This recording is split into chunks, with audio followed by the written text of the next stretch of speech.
Imaginez un homme né à Tarse, une ville importante d'Asie mineure. C'était un pharisien fervent nommé Saül, bien instruit dans les traditions juives et zélé dans sa foi. Il était connu pour sa détermination et son zèle dans la défense de la loi de Moïse.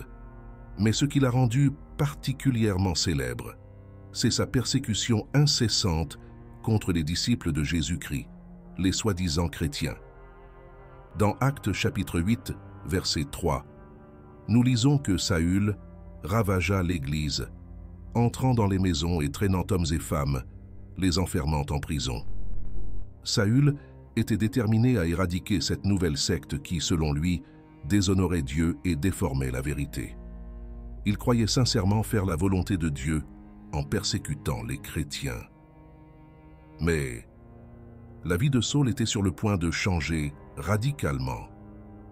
Un jour, alors qu'il se rendait à Damas avec l'intention d'arrêter davantage de chrétiens, un événement surnaturel changea à jamais son destin. Dans Actes chapitre 9, versets 3 à 6, nous trouvons le récit de cette transformation miraculeuse.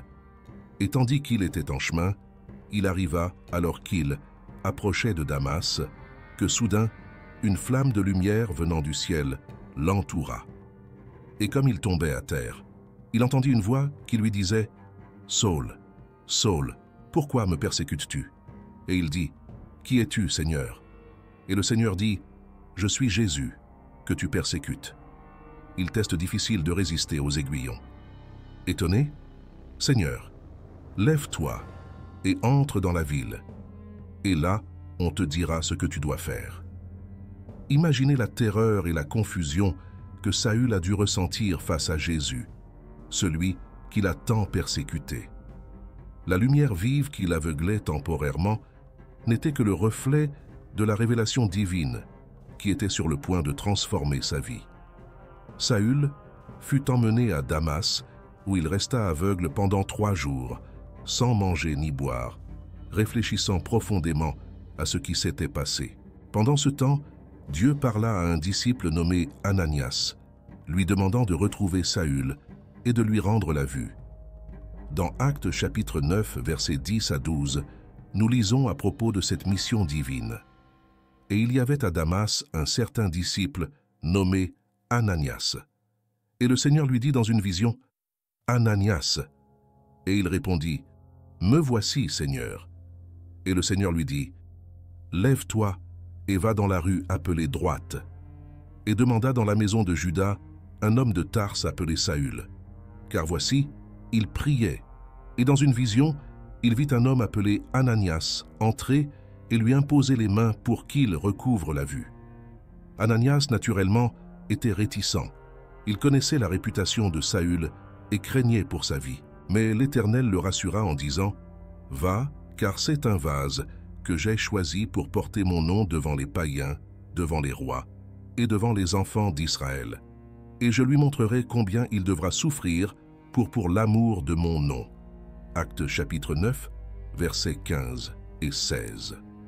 Avec courage et obéissance, Ananias alla vers Saül, lui imposa les mains et dit « Frère Saül, le Seigneur Jésus qui t'est apparu sur le chemin de ton arrivée, m'a envoyé pour que tu voies à nouveau et que tu sois rempli du Saint-Esprit. » Actes chapitre 9, verset 17.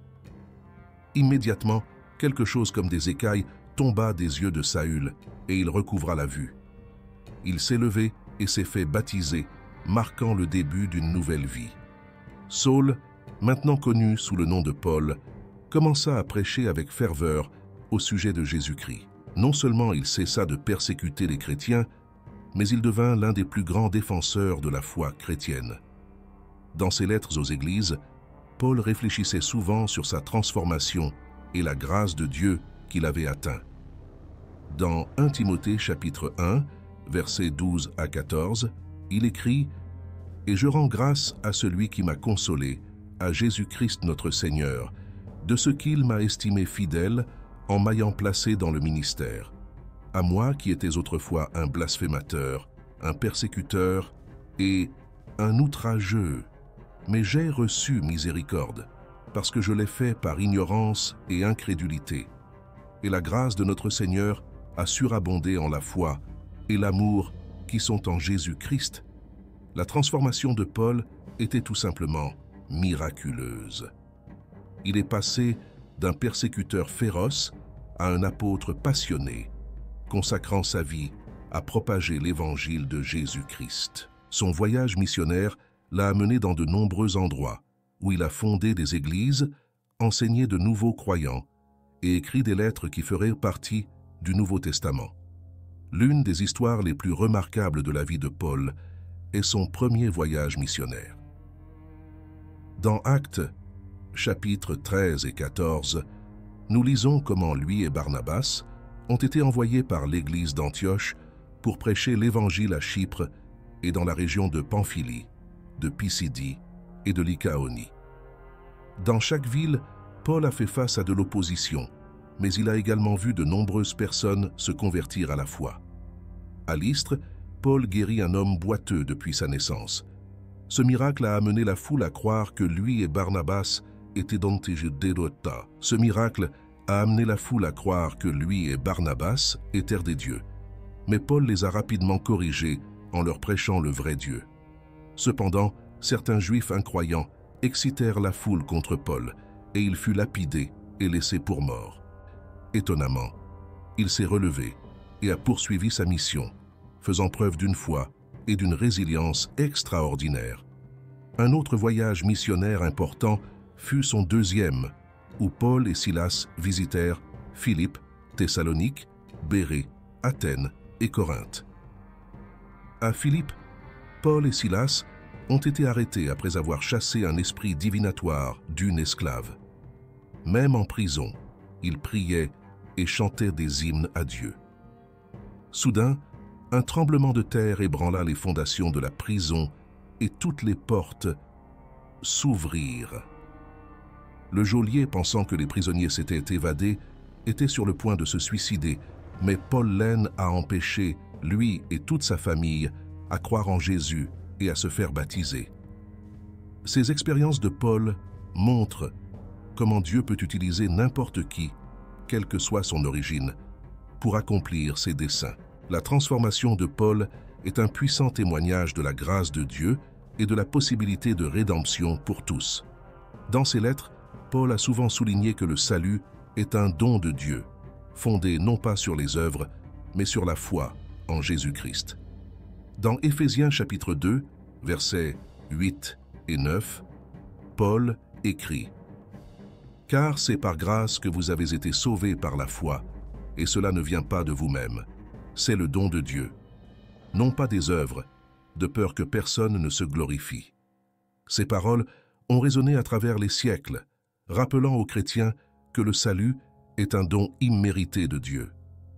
Paul a non seulement prêché l'Évangile, mais il a également écrit des lettres aux églises qu'il a fondées, offrant conseils, encouragement et correction. Ces épîtres, telles que celles aux Romains, aux Corinthiens, aux Galates, aux Éphésiens, aux Philippiens, aux Colossiens et aux Thessaloniciens, sont fondamentales pour la théologie chrétienne et continuent de guider et d'inspirer les croyants jusqu'à ce jour. Dans sa lettre aux Romains, Paul présente l'une des expositions les plus complètes de la doctrine chrétienne. Il commence par expliquer la condition pécheresse de l'humanité et la nécessité d'un sauveur. Dans Romains chapitre 3, verset 23, il écrit « Car tous ont péché et sont privés de la gloire de Dieu. » Il continue au verset 24. « Être justifié gratuitement par sa grâce, par la rédemption qui est en Jésus-Christ. » Paul aborde également la vie chrétienne pratique, encourageant les croyants à vivre selon leur foi. Dans Romains chapitre 12, verset 1, il exhorte « Je vous supplie donc, frères, par la miséricorde de Dieu, d'offrir vos corps comme un sacrifice vivant, saint, agréable à Dieu, ce qui sera votre culte raisonnable. » L'histoire de Paul nous rappelle avec force que personne n'est à l'abri de la grâce de Dieu. Sa transformation de persécuteur en apôtre est un témoignage que Dieu peut changer même les cœurs les plus endurcis et utiliser n'importe qui pour accomplir ses desseins. Paul a fait face à de nombreuses épreuves et défis tout au long de son ministère. Il a été arrêté à plusieurs reprises, a fait naufrage, a été lapidé, fouetté et a fait face à d'innombrables autres adversités. Cependant, il est resté fidèle à sa foi et à sa mission. Dans 2 Corinthiens chapitre 11, versets 24 à 28, Paul énumère certaines de ses difficultés. Des Juifs, j'ai reçu 5 fois 40 coups moins 1. 3 fois j'ai été battu à coups de verge. 1 fois j'ai été lapidé. 3 fois j'ai fait naufrage. 1 nuit et 1 jour, j'ai passé dans l'abîme. En voyage plusieurs fois, en danger des rivières, des dangers des voleurs, des périls de la part de ceux de ma nation, des périls de la part des païens, des périls dans les villes, des périls dans le désert, des périls en mer, des périls parmi les faux frères en jeûnant souvent, en le froid et la nudité. Outre les choses extérieures, le souci de toutes les églises m'opprime chaque jour. Malgré toutes ces difficultés, Paul est resté fidèle. Sa foi et son dévouement à l'Évangile n'ont jamais faibli. Il savait qu'il répondait à l'appel de Dieu et était prêt à souffrir pour cela. Dans Philippiens chapitre 3, versets 13 et 14, il exprime sa détermination. « Frères, quant à moi, je ne considère pas que j'ai atteint, mais je fais une chose, c'est qu'oubliant ce qui est en arrière et tendant la main vers ce qui est devant moi, je cours vers le but, pour le prix de l'appel souverain de Dieu en Jésus-Christ. » Le voyage de Paul culmine avec son arrestation à Rome. Même en prison, il a continué à écrire des lettres et à prêcher l'Évangile.